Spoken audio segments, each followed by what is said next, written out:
Hello everybody, in this Rhino 7 video demo, I would like to show the basics of rendering using this version. Okay, let's start. Okay, for the final rendering, we need to have it set to this resolution. And I would like to use the perspective viewport for our rendering. However, the perspective viewport is not able to be enlarged to this size. So what I'm going to do is to set a perspective viewport to be a fraction of this resolution, namely a quarter of it. That means I will set the resolution to 3002 divided by 4, which is 800, by 2004 divided by 4, which is 600. So I will want to set the resolution to be 800 by 600. Okay, so what I'm going to do is let's right mouse click over here and go to this viewport layout and create a new viewport. Okay, and let's set this to be perspective. Okay, perspective. Okay, let's drag it over here, and I want to set it to 800 by 600. And let's turn on the object property and let me place it over here. Okay, so with this viewport selected, let's set the width and the height to be 800 by 600. Okay, this will get it to be that of the correct aspect ratio. Okay,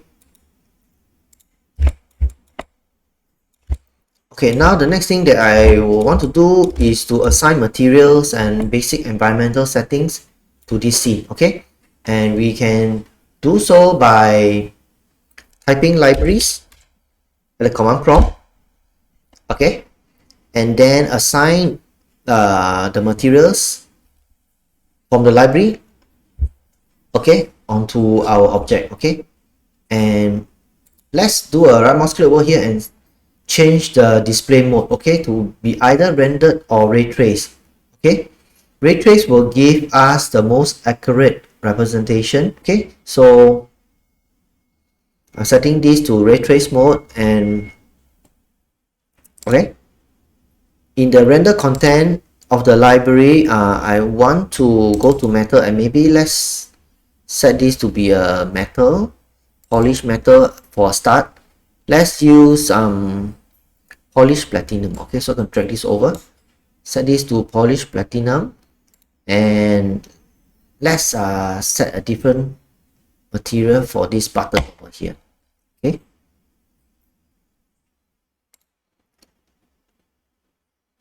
going back to the render content, let's use plastic. Maybe I'll just use this, okay, for our demo. Okay, and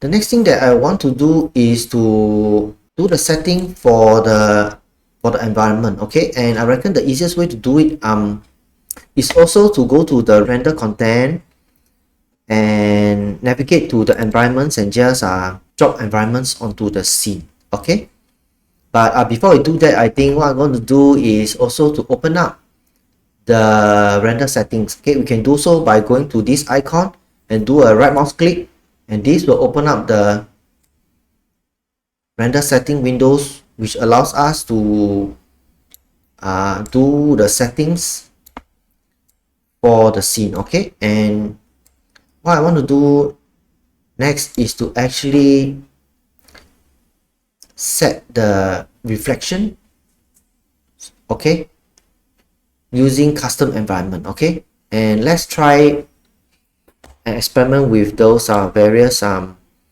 environment that are available. Okay, so let's say okay, I think I'm going to use this office. Okay, we can simply just drag it over here, and then you notice that the background has been set to that of the office environment. However, what I want to do is to actually set the custom environment to be that of the office. So I'm going to click on this and go to a drop down menu, and you notice that office already be included as one of the options. So I can click on this. Okay, and you notice that our reflection is now that of the office. Okay, I think what I'm going to do is also to make this material less shiny. Okay, I can do so by selecting it, and on the property tab, okay, go to the material tab, and with this current material being selected, which is the polished platinum, right? Okay, we want to do some kind of modification. In this case here, what I want to do is to make it less polished. Okay, so I'm going to bring down the polish value, okay, to make it more rough. Okay, maybe something like that.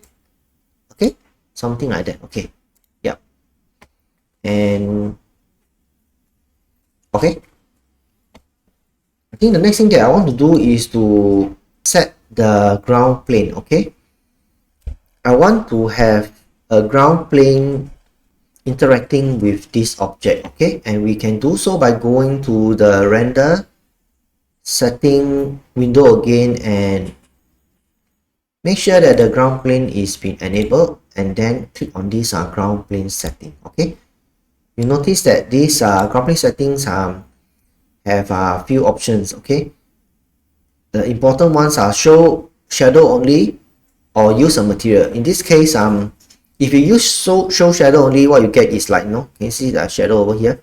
But I want to use a material, so I can click on this and then specify a material. Okay, and we can also like what we did just now for the environment, go back to the render content to specify a material for our ground plane. Okay, and I'm going to do that. Okay, so what I'm going to do is let's head over to the libraries again. Okay, let me just type the libraries. Okay, and open our library again and go to render content. I want to have the ground plane being made of like wood. Okay, so let's click this.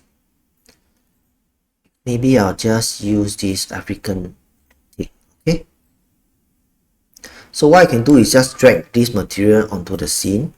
Okay, onto the scene, and then go to the ground plane setting, and when you click on use a material and display the drop down menu, you'll see that object, because I dragged it onto the scene, is now an option as a material. So I'm going to use this. So click on this, and you notice that my ground plane is now using this African thick polish. Okay, let's click OK. Okay,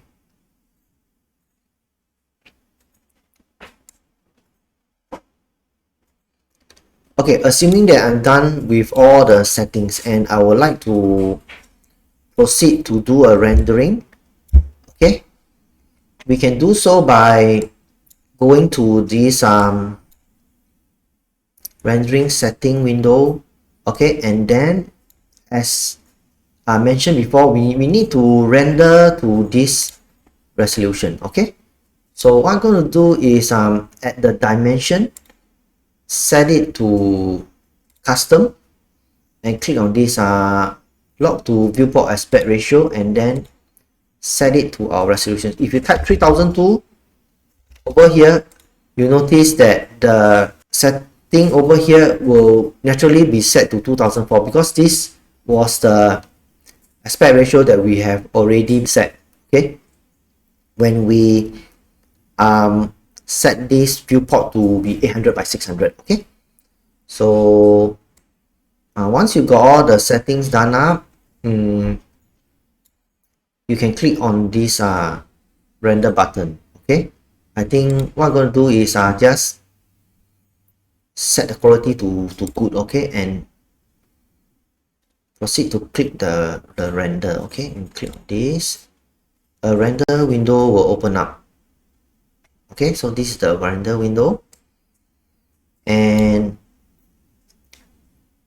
I've already installed the Nvidia Denoiser, and I'm going to enable it. Okay, if you want to know how to install the Denoiser, you might want to click on this label over here to go to a previous video that I will run you through the process of installing the denoiser. Okay, what the denoiser does is that it will make the render, as you can see over here, less grainy. Okay,